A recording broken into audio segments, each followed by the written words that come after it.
Driver Down the Road, written by Marvelous Marvin Mahaney. What's up? That was Marvelous Marvin Mahaney. Never get tired of saying that. Well, I guess it's just marvelous. I'll tell you. You look marvelous.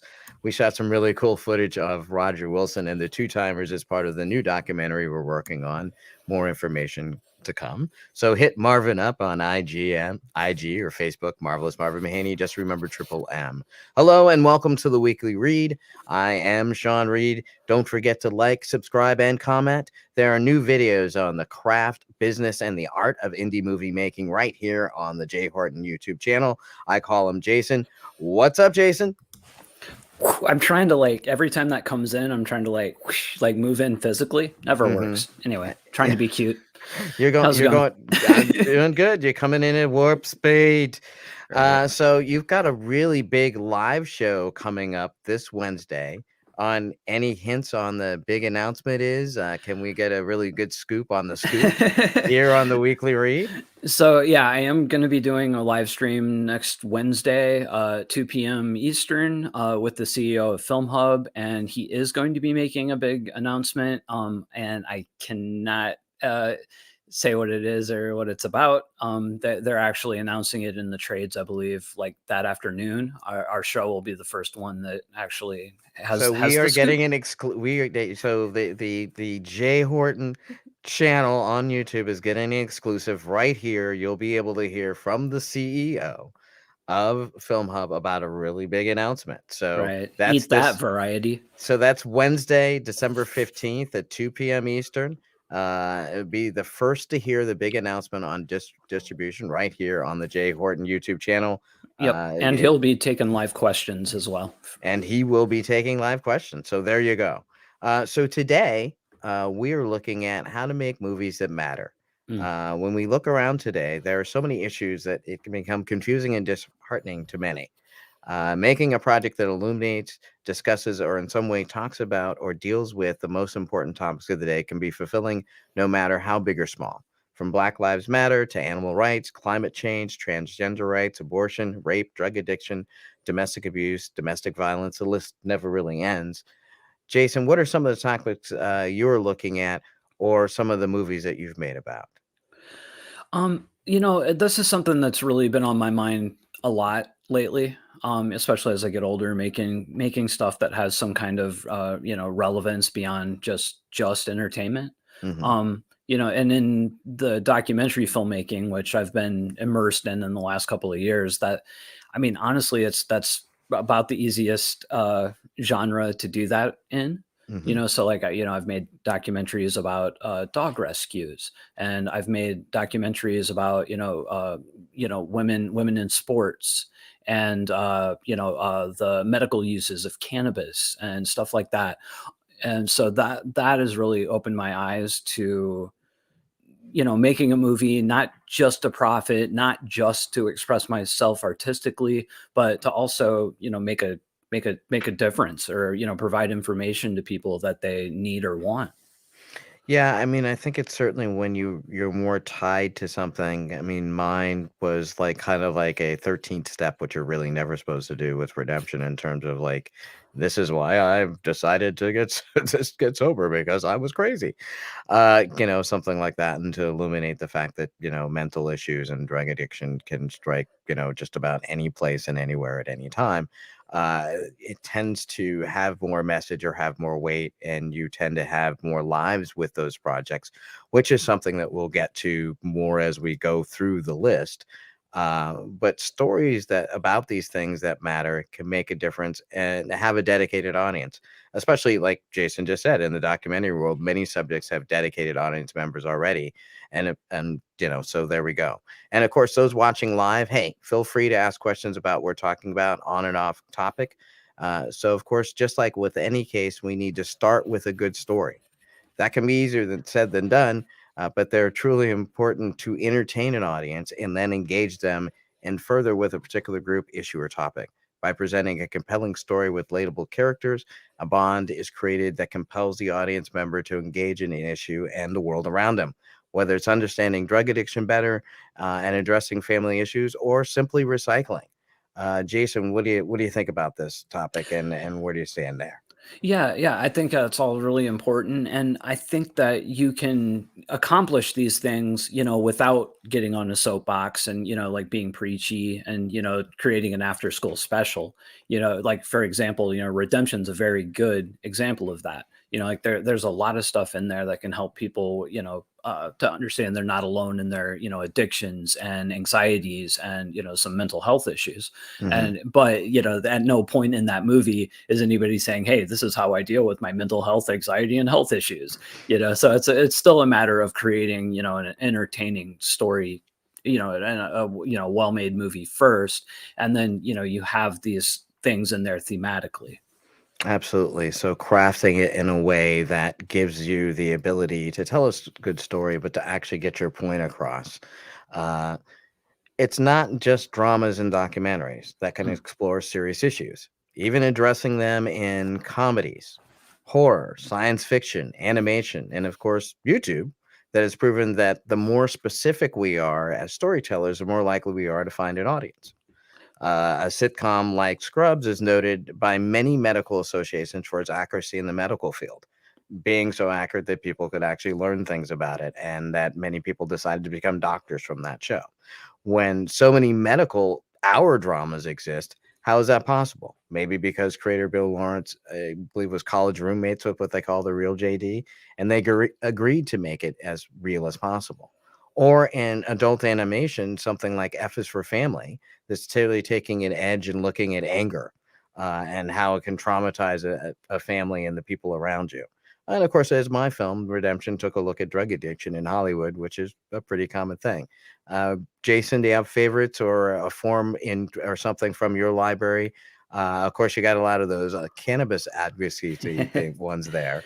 Yeah. Well, I want to talk just for a minute about my narrative work. Hmm. So, I've made a lot of horror movies and genre movies. And, at surface level, you'd look at that, something like Monsters in the Woods, and saying, well, what are they saying there? What kind of, value to society does this movie about a film crew going into the woods getting massacred by monsters in rubber suits do? Hmm. Well, one thread that runs through almost all of my narrative work, and it's just the way that I view the world. Like, I'm not virtue signaling here or anything. Like, I tend to surround myself with a diverse group of friends. I'm involved in, diverse activities. So, like, when it comes to casting, for example, my movies are fairly diversely cast, Hmm. like a good mix. It's not, just white folk movies, or not just black folk movies, or, Asian, or, whatever it is. I tend, and that's my, without saying it straight out, like, that's my view of the world, and I think just by doing things like that, again, without virtue signaling or, saying it overtly, you can create change. Absolutely. I think it, I mean, there is, as filmmakers, and I've talked about this in projects where, I think that when you look at something like Redemption, you kind of see my vision of the world, which is a very cross world that, had pretty much just about everybody in it. There were some characters I left out, I think, storytelling wise, that probably would have added even more diversity, but it's important, and so you open things up. So we have a comment here from a Facebook user says an artist does need to address issues, but through the lens of personal experience. And absolutely, and Great I point. think that, if we, we look at the things that we're talking about, that's the opportunity, is that we don't have to be broad. We don't have to be news, like something that I worked in that type of subject matter. So thanks for the comment. Definitely there. So this is a good point to say that some of these things I have not tried yet. This is one of them. I mean, so in some cases I'm in the process of doing it. And in this case, providing pathways to engagement or partner with a nonprofit. I'm in the process of partnering with a nonprofit. I'm pretty sure Jason has done a few where he's either gotten kind of a, streamlined in through a nonprofit or smaller one or some way. But to me, this is completing the process that the internet provides so much better ways, pathways to. It could be a Facebook page or a group with 10 ways to engage in the issue, a group or to your movie that the issue deals with. It could be a website that gathers all the news and information on a particular cause, issue, or case that you're continually mining and actually creating, so that you're kind of creating a conversation. So, Jason, what about it? Do you like the nonprofit? I think you better say yes, but do you like that nonprofit stuff? Yeah, I do. And one way as filmmakers that, we can reach, those groups and those audiences, like, I mean, social media is fantastic for Mhm, this, so like, and it really, in the documentary space, this kind of goes hand in hand. So again, I know I keep bringing up the dog rescue. I'll do the cannabis mhm, advocacy. So I did a couple of documentaries about the medical uses and benefits of cannabis. And you can find people that are super passionate about that fairly easily in Facebook groups, especially, and mhm. subreddits. You can target Twitter hashtags or whatever. But I think the trick is seeking out these groups where they live, where they interact, and getting involved with them. And then through that process of both making the movie and marketing to those people, you learn so much. Like, one of the great things about documentaries is, like, I'll pick a topic, something that I'm kind of interested in, and maybe I'm not an expert on, and I learn so much about it. I mean, that's one of the great byproducts of doing documentaries. Absolutely. I mean, that's really that was one of my follow-ups, is that it's really the idea of gathering information on a particular subject and, getting involved with it, getting intimate with it, learning about it. And so that's like the thing that I really like about docs, or, something from a personal experience where you don't have to struggle to find interest in it. And along with that, guys, don't forget to like, subscribe, and comment. I'm going to keep doing that. And now, let's take a look at the news of Pooter. Speaking of documentaries, speaking of things that are in special audiences, let's take a look at the news of Pooterflix documentary, EVP Sounds of the Dead. Is there anything in the castle that we should be afraid of? And something is going on. I had read about EVPs, really felt drawn to it. 11 years ago, I was a complete skeptic.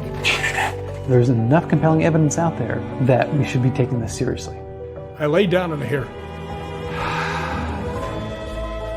We're back. The evidence that is showing up today far outweighs anything that's been shown before. Ooh, what is this? Something beyond the physical body? Once you open that door, you can't close it. Is there anyone here? Yeah, so Sounds of the Dead EVP, that's on just hit Tubi. It's on Google Play. It's actually here on YouTube. A bunch of places you can check it out. And I just want a quick little aside about marketing thing. You'll notice that was a fairly short trailer, and a lot of times, especially on super low budget things, I think it's very keeping the length of your trailers down, like under 60 seconds, is like, you should have a longer one somewhere. But when you're really promoting on social media and, Instagram and Twitter and whatnot, they have those 60-second limits and, minute limits. And then there's people with shorter attention spans. I've found shorter trailers under 60 seconds get the most traction. Well, definitely they have the most use. I mean, certainly if you're going to if it's a little bit higher budget, or you're going to be marketing in a through line, or even if it's like a sales one where you're initially sometimes it's better to have a longer one for that sales one. And I see we've got a comment that Jason has put up. Filmmakers without a mission statement are vessels without a rudder. No matter what the genre, what are the values, what are your principles, what is your message? Stories without some accountability are exploitive. Ones with a point of view are lasting. Well, definitely, absolutely, very good comment. From a depth side and a feeling side, I think that we often feel that, when things are when they're not genuine, when they have no depth, or when they've had no plan. The more that you can kind of depth of the plan or message and have that seep into the process, the better it gets. Jason? Yeah, definitely. I parrot what you say, and definitely. Yeah. Excellent. And there are really bad examples out there. I'm not going to call any of them out publicly, but there are shows and movies that will virtues. I keep saying virtue signaling during this. I need to stop that. That will do that so hard that it's it's cringy. It's like, but it's basic like screenwriting. Whatever your theme is, whether that is something that has social relevance or not, you don't want your themes to be too on the nose. Like they say, don't, it's subtext. Well, it's actually, there's often, having that theme and then having a deeper theme or having an inner message. It's like, why, especially sometimes I'll quote Writers Boot Camp. At Writers Boot Camp, there was this idea of like, why are you the special person that's writing this or doing this? What is that? What is your connection to it and why you're doing it? So when you discover that, which is like part of that statement that the first comment had there is like, what are your values? What are your principles? What is your message? So if you can't answer those in the process of making anything, how are you going to commit? And we talked about this even in the steps of the making a film. How are you going to commit to the 2 to 3 years it can take to finish some of these? It's like there's a commitment there, just like any relationship. So we have another.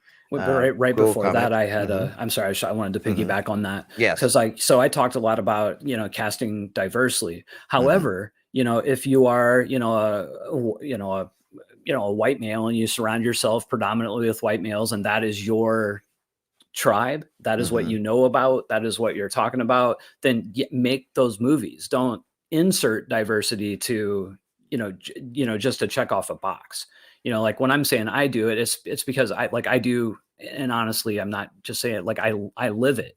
So that's why but if I didn't, if I was still, living in, Fort Wayne, Indiana, where I'm from, and, I wasn't, and I was surrounding myself all with, people that are like me, I'd be making movies about people that are just like me. Well, and it's more impactful, and more honest and true when it's not just a, tap in or just an add on.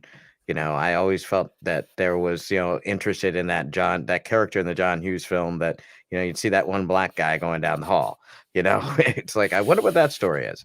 So here we have another comment. Love the idea of filmmakers not having full knowledge of the subject matter and then learning on the job. Edgy and probably provides a more open approach. Absolutely. I think especially in documentaries, I think that's what it's all about. I mean, how could you know all of this stuff? I mean, it's great for people to make documentaries about things that they know, but I think one of the things is like opening up that passageway between you and an audience relationship is that you're learning about this thing together. So that's a great part of it. Tokenism is super insulting. I agree with you, Jason. So very, very true. Very true. And I think we have one more comment after that. And diversity is tricky in casting.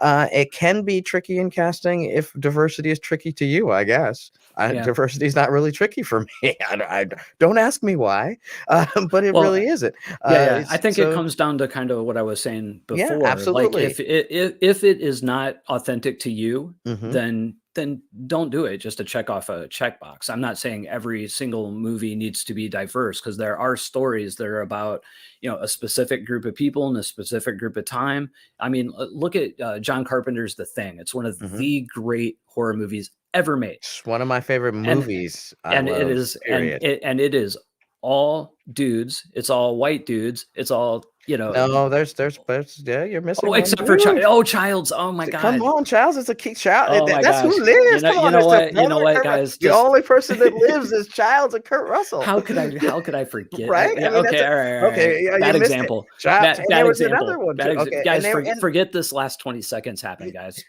But also, there is, and Johnny Woo says, "Hey, Johnny K. Woo. What's up? What's up, there, brother man? What's up? Boop, peace. Peace, and I hope the weather is kind of warm up there. We're human beings. We say, stupid things in the moment. Yes, but also, like, it's just like with Friends, like we were dealing with that whole period and understanding that it was like, hey, we're like watching it, and it's there's a disingenuous and TK Carter. I know TK Childs and what was his name? He had the roller skates. I can't remember anybody's name. What was it? Does Alonzo know the cook's name? What was TK Carter's name? I don't. Anyway, Okay, so but We yeah, talked too much about The Thing. Sorry, yeah, guys. It was a no, but we bad talked to example. maybe, but Friends is one where it's like, how can you be in the middle of New York at a coffee shop and there are no black people?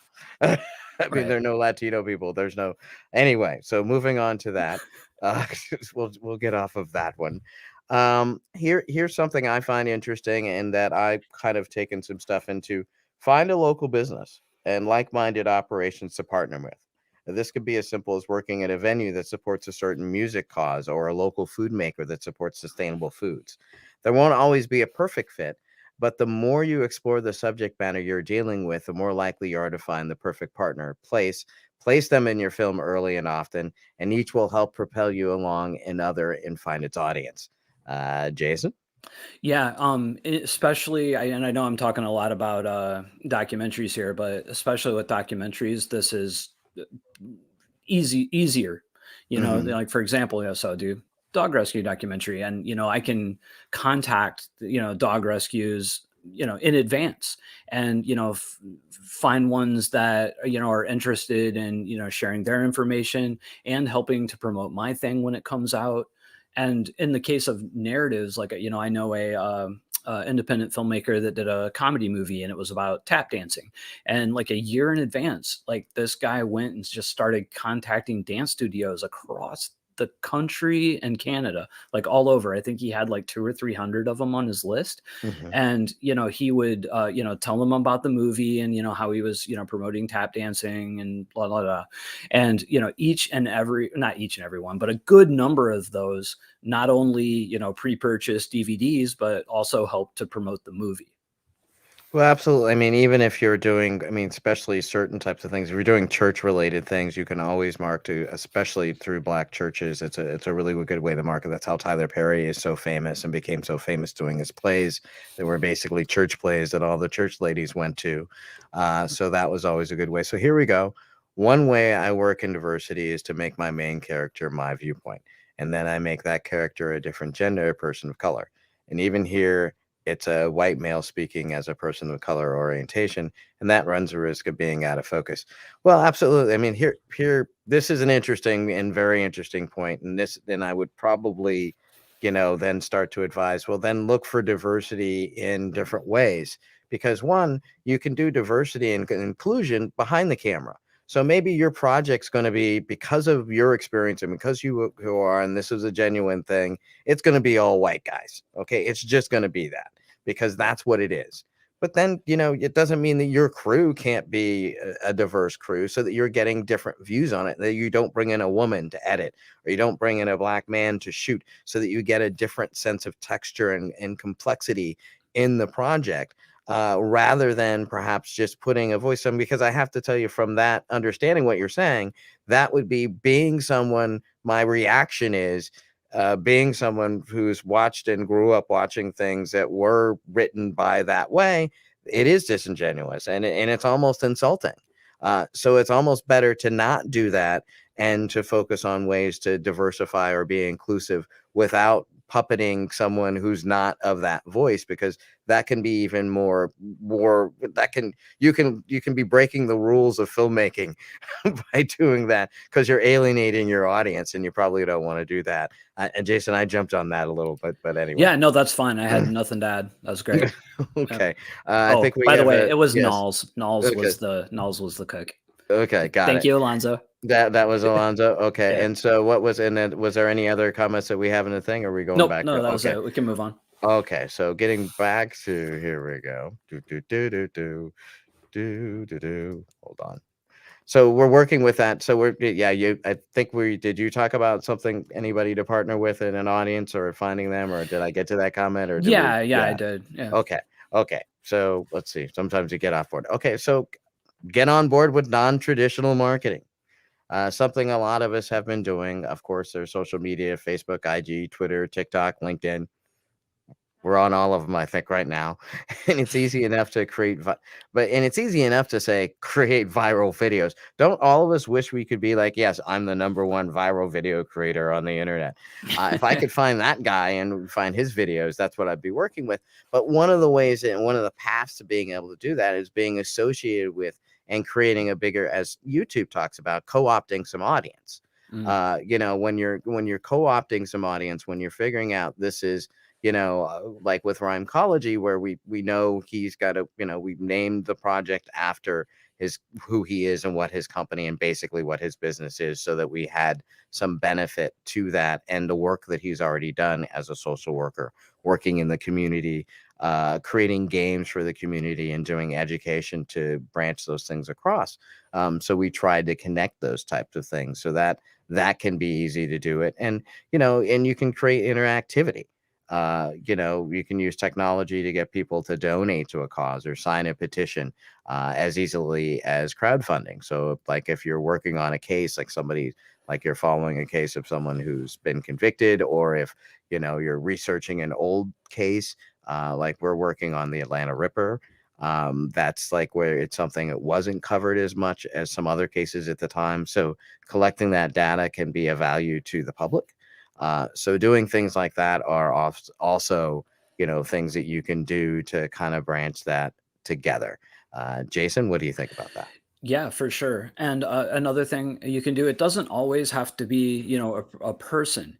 You know, Hmm. for example, I am prepping a horror movie to shoot next year, and a lot of it takes place in a rural bar. Hmm. And there's plenty of rural bars, in Georgia and in California, outside of Los Angeles, that would love to have that and the promotion for it. But you have to look them up, and you don't, like, when you're looking for a location, you don't just attack it like, hey, I want to use your location for my movie. Try to think of a way that it's a symbiotic thing. Hmm.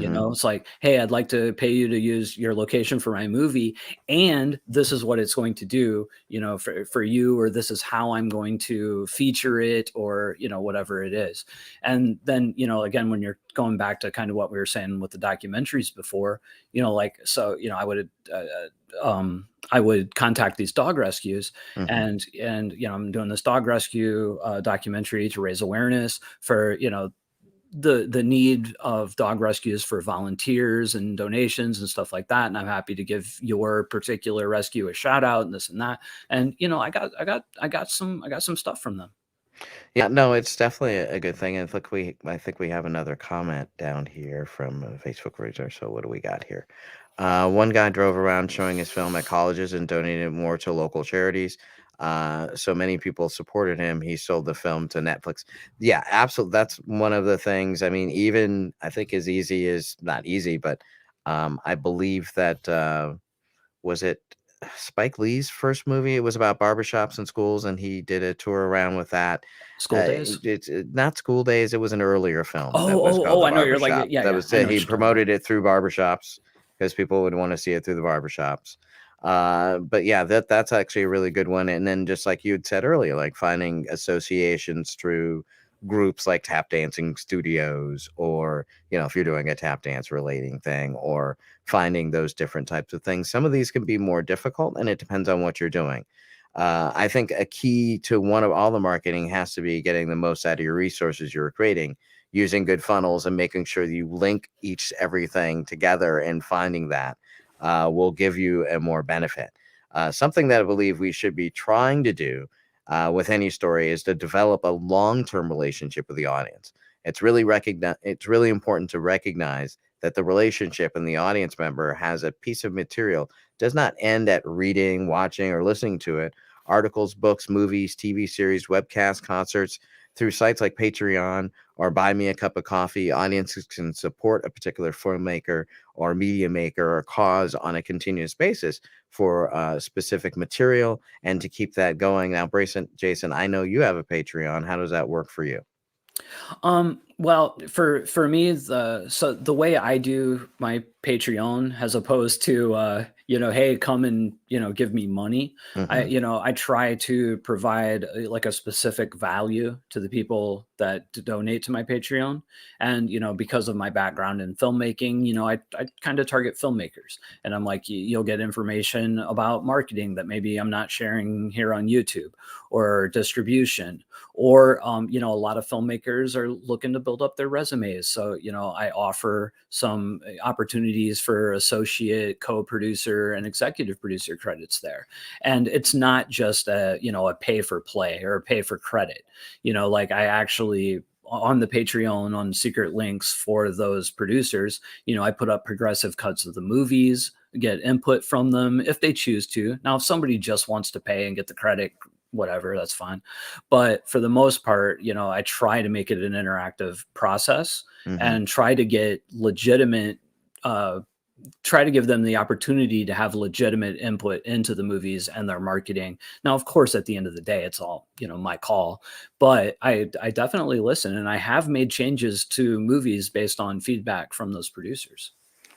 That makes sense. I want to go back really quickly to a point that I was making before about diversity and characters and creating characters that, represent different types of people and ways to do that. And so I was very kind of like sharp on don't do that in terms of what the approach was that the person was using in terms of, which is a natural approach. I mean, you take a character, whether it's a woman or whether it's a person of a different race. And if you don't know them, the only thing you can do is take maybe one of the characters or voices that you know. The way to explore that is to do research and to find, if I'm going to write about, then read culturally about those types of people. Watch. You can certainly build characters that are based on the media characters that have already been portrayed, but that can be tough because you need to do that on some level. They need to live up to audience expectation of what those previous characters were. So say if I was writing another version of Malcolm X has been seen as a character multiple times.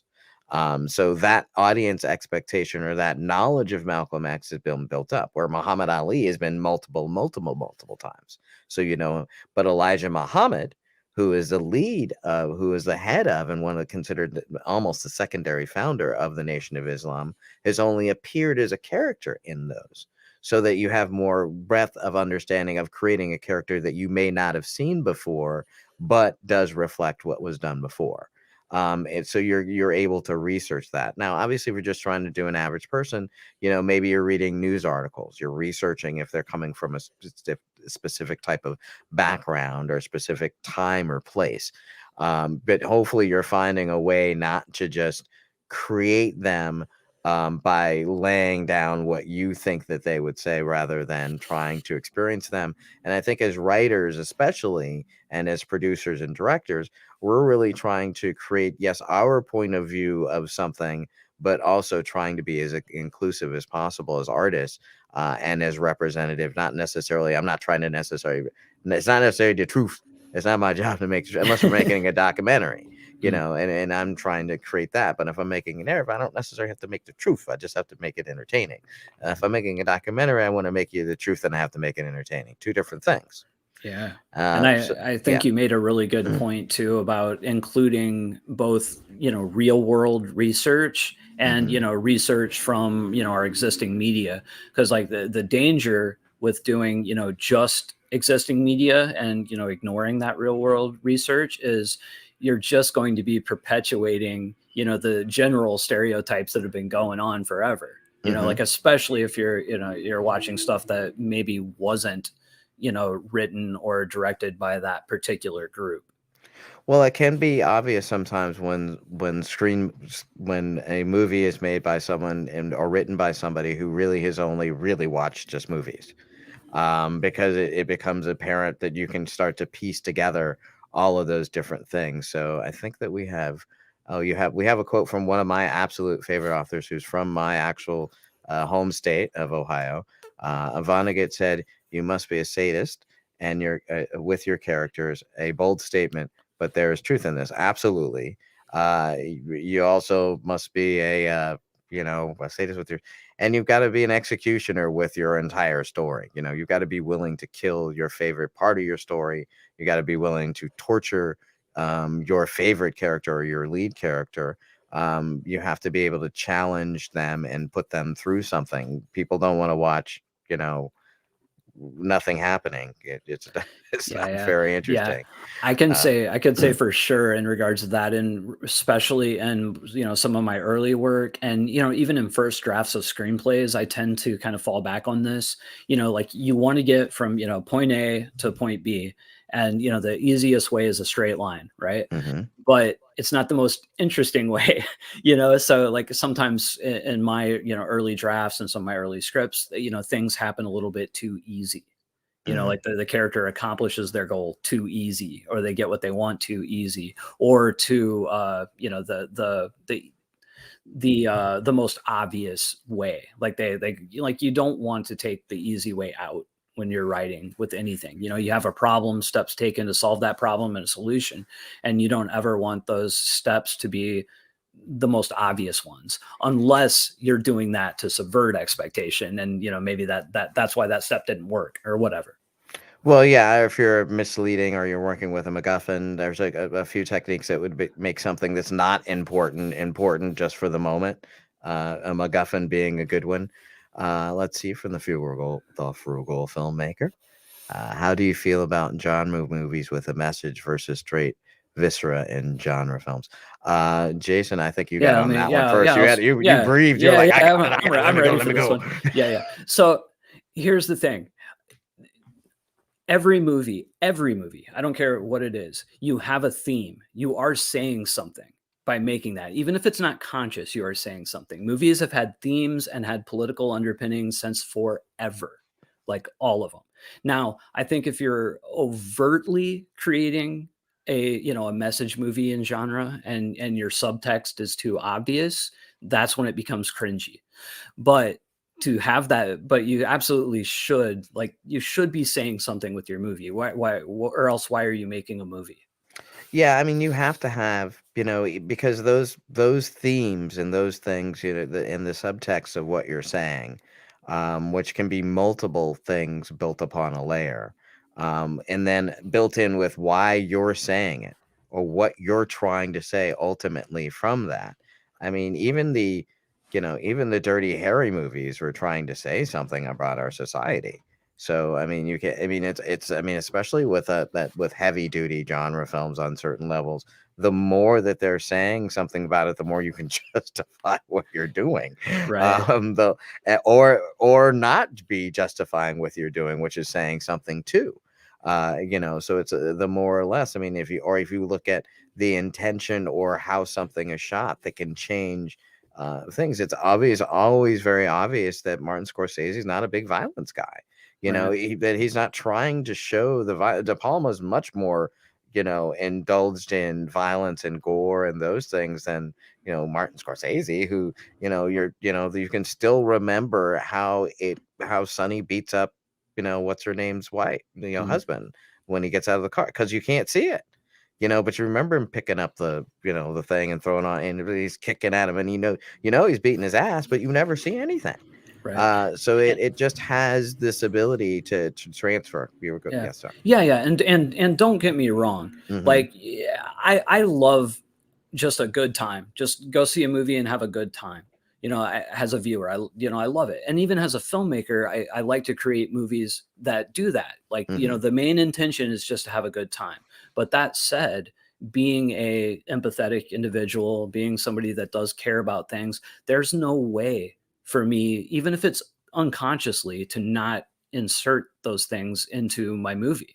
And it's the same for anybody. Everybody has, personal, political, racial, whatever they are, they have opinions on those things. And when you're making a movie, if you're being true to yourself, those things are being presented.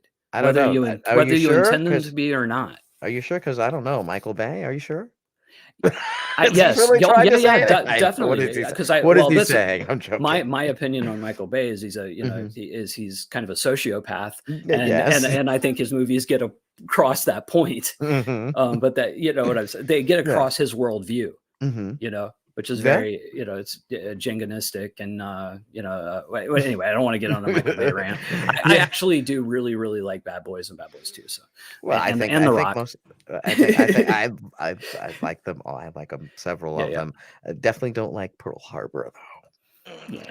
Yeah, I could lose Pearl Harbor, like any Transformer movie past the first one. I enjoyed the first one. The first one wasn't bad. Anyway, it was Michael Bay. Michael Bay.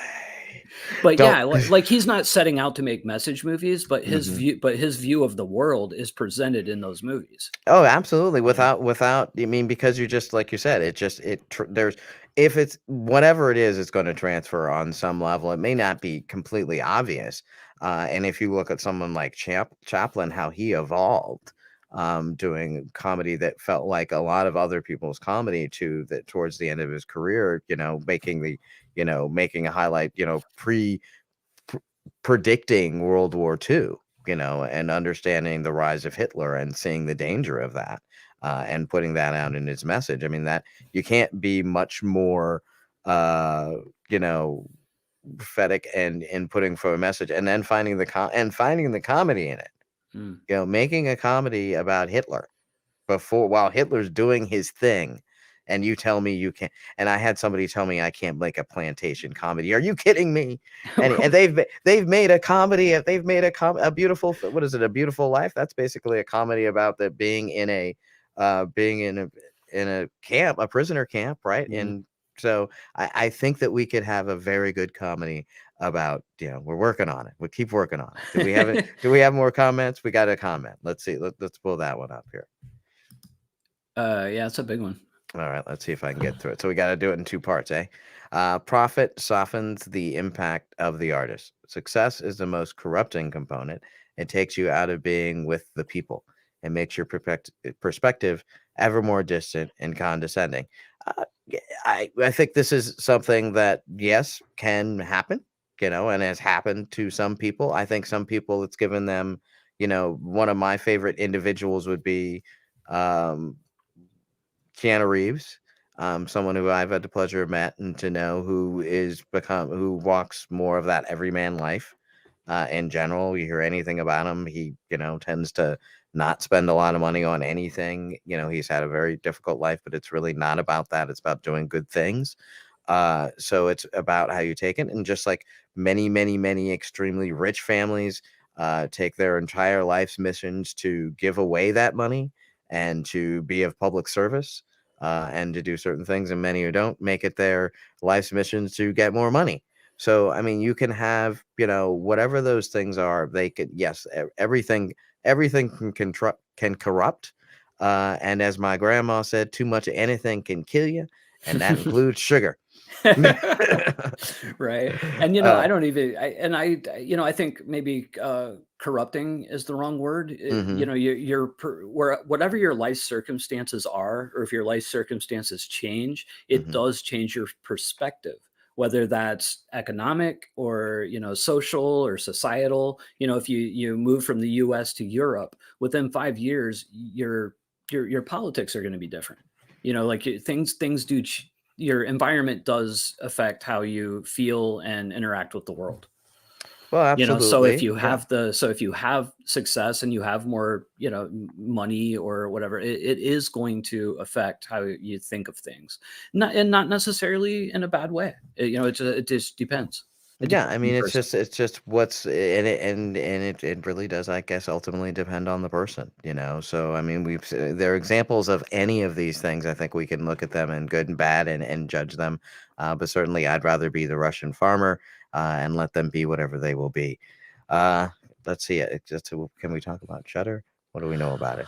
I'll be perfectly honest, man. I wish I did know more about Shudder. I know a little bit. I know that they do pick up some independent productions, but typically through distributors or aggregators. I've heard that they're paying out fairly well because, it's still a fairly new company and they're building. And that's usually when filmmakers will get paid the best. Just look at Amazon when they first started building Prime Video Direct. The rates were 15 cents an hour as they got bigger. Now, are they owned through AMC? Is that part of the AMC grand network of AMC Plus being Shudder? I believe so. Or they're at least connected because I see those ads all the time. Well, they bought AMC Plus. AMC went and bought All Black. They bought Shudder. They bought, I believe, if I've got the right list, they've got a few in that network, which is also a good thing because what they're doing is they're what we're starting to discover, even with us as distributing through GoStream on Roku, that if you have people who are making specific channels on Roku, that there's a lot of stuff to be found there on these kind of now networks ultimately, like AMC Pluses, and you're not just getting one channel, you're getting like 5 or 6 channels or 10 channels, right? Because of what they own. Or like on Tube, like Pluto, where Pluto has all of these different layers where it's more of a tune-in network where there has live and they have on demand. So those are going to be where you're going to be able to your projects that may not be found, on this broader platform, like maybe Tubi is not being found, but maybe on one of these like All Black or Shudder or horror, our horror or Halloween channel, which Ghost Stream has, that we get have some projects on, where it's gonna be an extra $70, $50 a quarter that before was not being found at all, and upping your total. So and I will say, especially for lower budgeted, smaller movies, I think this approach of finding more selective platforms, more narrow in scope, whether it's an all horror channel for the horror movie or an all documentary channel for the documentary. I think in the future, smaller producers are going to be seeing more returns from those than, say, going to a more general, Amazon Absolutely. or Tubi. Absolutely, because I think the person who's looking for that is going to be the subscriber to that type of place, because they're looking for the material that they can't find everywhere. Huge fan, Jay. Thanks. Yes, huge fan, Jay. Well, what about the True Sean? Why didn't I get the True Sean? Oh, sorry. I know I'm such a True that, Sean. True that. Come on now. Yeah. He said something about Coons and Coppola too, but I didn't know what it was in reference to, so I skipped it. Okay, so if we get that connected back, we'll go back to it. Right. Just don't focus on the initial release of a project. Okay. Create a legacy campaign that supports the cause related to those movies. This is something I haven't done fully, but we've looked at updating art and descriptions to keep an interest in a film. This would just be taking it further. It'd be interesting for RYHMECOLOGY, say, if we did something where we did a contest and people watch the movie and they can get on the site, and then they could get free training if they win on a monthly thing as a cross promo, right? For the people who are watching it. Or if, if for like the cannabis things, we did it, prepackaged it as an educational thing, or gave it to the library, or, or a donation to pet rescue, and started doing more. Jason, what do you think? Yeah, What do you think? legacy marketing is so important. And, I was just on a film festival panel last night, and there was a larger producers rep that was saying, yeah, do your movie, it does its first year and let it go. And I'm like, no, you never let it go. I mean, you don't necessarily have to keep up the same level of promotion that you do in those first 3 months or that first year, but like, movies are children, and it's not just like year old and let them go. Like, if you want to keep seeing returns, you want to increase those returns, you have to keep working on that project. That that might be updated artwork, it might be some new trailers, or it might just be a new round of promotion. It could be, like we talked about earlier, seeking out new platforms to put it on, like stuff like that. I mean, right now I have like between 35 and 40 films in my library that I'm earning money on, and some of those are almost 20 years old, and I have 20 Redemption's over 20 years yeah old. And Redemption shit, yeah, Redemption's like 25, Almost 25. yeah. And these are movies that like are earning money today, and you have to keep updating your things. So like the easiest way to do, because especially on streaming, your biggest thing is going to be your poster. So once every a couple of years, update that poster, like just new artwork. You would be amazed at what just a new piece of artwork will do to spark an older movie in the algorithm. I mean, I have a 15-year-old horror movie that I did some new artwork for last year, and that, I think it was that second month, it popped up from earning like whatever $30 or $40 a month to $1,000 a month. There's been some absolute some just and you can look at the websites and you can see how there's so much different art for even super older titles. So let's get through the rest of this list, and if we've got a couple more comments, we'll get to them. I do think that I'll come back to that, Mackenzie. Yeah. What does require a lot of work apart of the company and companies. And this is something that you have to start you have to ingrain into your mind, is have a double bottom line. Now, what do you mean? Sean, what are you saying? You got to recognize that your project has two levels that it can do well on. Financially, of course, and along with that, yielding a social return, perhaps a social return, one might say, by making an impact on the world in some way, or by branching contacts to you, or creating a wider network or a greater understanding of a subject. Jason? That was so beautiful. Yes. No, seriously, that was right to the point. I got nothing to add. Okay. Well, that was it. That's Okay. us. We will be right back here next week with a weekly read, and we'll be talking about what filmmakers learned from critics. Let's get to this one question, what the software question is. What software do you mostly use? Final Cut Pro, Adobe Premiere? I know it really doesn't matter, but just curious what you choose. Also, have you been able to figure out After Effects? This is definitely more of a Jason question, Right. because I know people who use everything, but Jason, go for it. So I'll do this. So Mackenzie, for the first probably 10 years of my career, I was a Final Cut Pro guy, like all the way. Final Cut 7 was the last one that I really used. When they moved to Final Cut 10, I'm not saying it's a bad interface. It's just a different interface, and I didn't like it. I'd been working as an editor, a nonlinear editor, for over a decade, and now I was basically having to change the way I did everything, with the magnetic timeline and the way they do bends, and I just didn't like it. So I moved over to the closest to Final Cut 7 at the time, which was Adobe Premiere, and I've been primarily on Adobe since. So I use Adobe, I use, Photoshop, After Effects. I'm not the greatest at After Effects, but I have a rudimentary knowledge of it, and I can, create some, title sequences and stuff like that with it, but mostly Premiere. All right, there we go. So next week we're back here with that, talking about critics. Let's keep that conversation going. Jason, how do they get in touch with you? You can find me all across social media at DJ Horton, of course, right here on YouTube. And you can check out my website, www.djhorton.com. Hit me up on IG at Sean Alden Reed, or at newcinematribe.com, or try the company website, newcinematribe.com. Of course, check out World One TV. We'll be going fully live very soon and have more news. Make sure you are here Wednesday, December 15th, 2 p.m. Eastern. Be the first to hear the big announcement on distribution right here on the J. Horton YouTube channel. The CEO of Film Hub making a huge announcement exclusively right here. And then next Friday at noon Eastern, 9 a.m. Pacific, for the weekly read. Thanks to J. Horton for the use of his channel. And of course, thank you for watching. Well, as always, I'm out.